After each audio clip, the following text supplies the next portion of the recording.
آپ نے حضرت موسیٰ علیہ السلام کی شارٹس دیکھی ہوں گی۔ آج میں پورا واقعات بتاتا ہوں فرعون اور حضرت موسیٰ علیہ السلام کا۔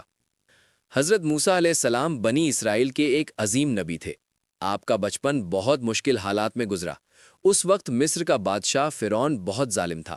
وہ بنی اسرائیل کے بیٹوں کو قتل کرواتا اور ان کی بیٹیوں کو زندہ چھوڑ دیتا۔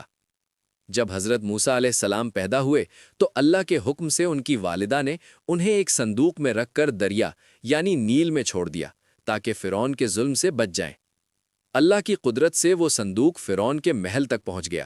فرعون کی بیوی نے بچے کو اپنا بنا لیا اور یوں حضرت موسیٰ علیہ السلام فرعون کے گھر ہی پلنے لگے۔ جوانی میں ایک دن غلطی سے حضرت موسیٰ علیہ السلام سے ایک آدمی کی موت ہو گئی۔ اس پر آپ مصر چھوڑ کر مدین چلے گئے۔ وہاں آپ نے کچھ سال گزارے، شادی کی اور محنت سے زندگی گزاری۔ کچھ عرصے بعد جب آپ مصر واپس جا رہے تھے، راستے میں اللہ نے آپ سے کلام کی اور آپ کو نبی بنایا۔ آپ کو حکم ملا کہ فرعون کے پاس جا کر اسے اللہ کی طرف بلاؤ اور بنی اسرائیل کو آزاد کرواؤ۔ حضرت موسیٰ علیہ السلام فرعون کے پاس گئے، لیکن فرعون نے گھمنڈ میں بات نہ مانی۔ اللہ نے اپنی قدرت سے بہت نشانیاں دکھائیں، مگر فرعون اور ضدی ہو گیا۔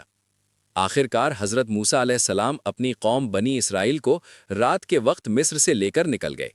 جب فرعون اپنی فوج کے ساتھ پیچھا کرتا ہوا پہنچا تو اللہ کے حکم سے سمندر دو حصوں میں بنٹ گیا۔ حضرت موسیٰ علیہ السلام اور بنی اسرائیل اس میں سے گزر گئے۔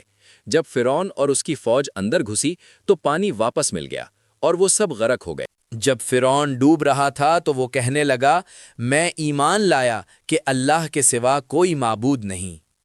پھر اللہ نے فرمایا، اب جب کہ تم پہلے نافرمانی کر چکے تھے۔